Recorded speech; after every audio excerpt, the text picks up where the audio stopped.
بناوی خوی گەورە و میهرەبان ئامادە بوونی بەڕێز مامۆستانی هێژا کەس و کاری قوتابیانی خۆشەویست خوشحاڵم ئەمڕۆ لەم بوونەیەدا لە خزمەتی ئێوەی خۆشەویست بەڕێزان پێش دەستپێکردنی وتارەکەم دەمەوێت بڵێم کە ئەمڕۆ ڕۆژی 16 ئابە کە ساڕۆژی لەدایکبوونی ڕابەرمان سەرۆک بارزانی و هەروەها ساڕۆژی دامەزراندنی پارتی دیموکراتی کوردستان. لێرەدا پیرۆزبایی گەرمی خۆم ئاراستەی جەنابی سەرۆک بارزانی و هەموو کوردستانیەکی بە شەرەف و نیشتیمان پەروەر دەکەم و ئاواتەخوازین کە خوای گەورە وەک هەمیشە یارمەتیدەری جەنابیان بێت تا بەردەوام بن لە سەرکێشی و ڕابەرایەتی کردنی ڕەسەنی دۆزینەتەوەی و نیشتیمانیمان. هەروە هەر بەم بۆنەوە پیرۆزباییکی گەرم لە سەرکردایەتی پارتی و سەرجەم ئەندام و لایەنگیرانی پارتی دەکەم و هیوادارم ئەم مناسبەیە ببێت بە مایەی ڕۆژدانی گیانی نیشتیمان پەروەری و تەبایی لە پێناو خزمەتی زیاتری گەل و وڵاتمان.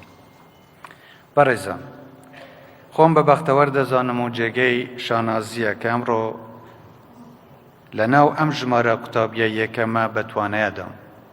زیاتریش دڵخۆشم کە قوتابیە یەکەمەکانی شاری کەرکووکی دڵی کوردستان لەگەڵمان بەشدار. دەستخۆشی و پیرۆزباییتان لێ دەکەم کە زۆر سەرکەوتوانە ئەم قۆناغەی خوێندنتان تەواو کرد و هەنگاو بەرەو قۆناغێکی تری خوێندنی زانکۆیی دەنێن. ئومێدی بەختەوەری و سەرکەوتنتان بۆ دەخوازم لە هەموو قۆناغەکانی داهاتووی ژیانتاندا. هەروەها سوپاس و پێزانینی تایبەتیم بۆ دایک و باوک و کەسوکاری قوتابیان و مامۆستا بەڕێزەکان هەیە کە بە هەموو شێوەیەک پاڵپشت و یارمەتیدەرتان بوون. ئامادەبوونی خۆشەویست، کەرتی پەروەردە و فێرکردن هەمیشە جێگەی بایەخی من و ئەنجومەنی وەزیران بوون. ئێمە لە دۆخە سەختەکانی وەک سەردەمی کۆڕۆنا و لە ڕەوشە سەختەکانی ئابووری و داراییدا هەوڵمان داوە هەموو توانەکانمان بخەینە کار تاوەکو ئەم کەرتە بەردەوام بێت. لێرەدا جێگەخۆیەتی دەستخۆشی و پێزانینمان ئاراستەی وەزارەتی پەروەردە و فێرکردن و بە تایبەتی وەزیری پەروەردە و فێرکردن کاکە دکتۆر ئالان و سەرجەم مامۆستا و کارمەندانی ئەم کەرتە بکەین کە بە گیانێکی لەخۆبردووانە و بە ماندووبوون و شەونخۆنی ئەم قۆنە سەختەیان بڕی و کۆڵیان نەدا. مامۆستەکانمان وێڕای ئەرکی زۆر و ماندووبوونیان هەمیشە نمونەی کەسانی خۆڕاگری کۆمەڵگەکەمان بوون و سەرباری هەموو سەختیەکان سەنگەری پیرۆزی پەروەردە و فێرکردنیان چۆڵ نەکرد و ئەم هەڵوێستەیان هەمیشە جێگەی سوپاس و پێزانینە. بەڕێزان، ئێمە دیدگایەکی ڕۆنمان بۆ ئایندەی کوردستان هەیە لە هەموو بوارەکاندا. ئێمە بۆ داهاتوو کوردستانێکی پێشکەوتووی خاوەن ئابووریەکی فرەچەشن و خاوەن کشتتوکاڵێکی پێشکەوتوو و خاوەن ژینگەیەکی خاوێن و نیشتیمانێکی ئاوەدانمان دەوێت. وڵاتێکمان دەوێت خاوەن ژێرخانێکی بەهێز بێت. نیشتیمانێکمان دەوێت کە سەقامگیر بێت و هەموو لە یەکتەیدا بە بەختەوەری و بەڕێز و ئاشتیەوە بژین. بەڵام دەزانم ئەمانە بەبێ سیستەمێکی بەهێزی پەروەردە و فێرکردن ئەستەمە. بۆی هەمیشە من جەختم لەسەر گرنگی پێشخستنیان بوارە کردوتەوە.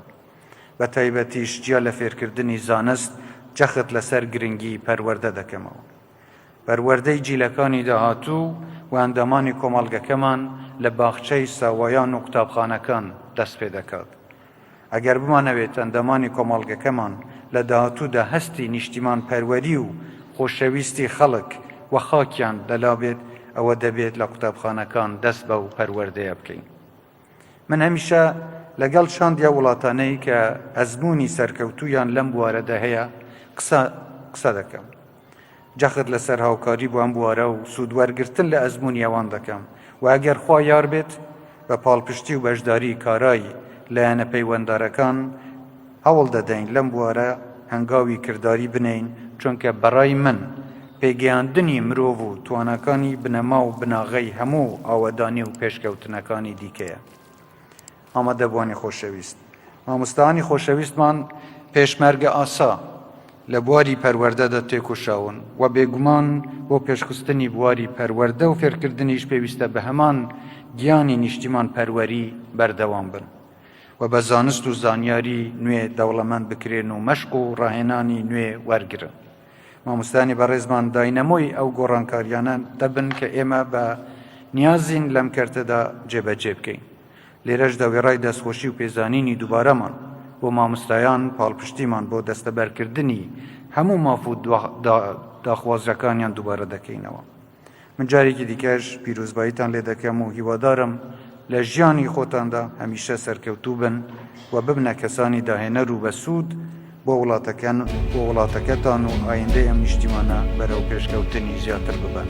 هەر لە خۆشی و سەرکەوتندا بن و وڵاتمان هەرەوەدان بێت.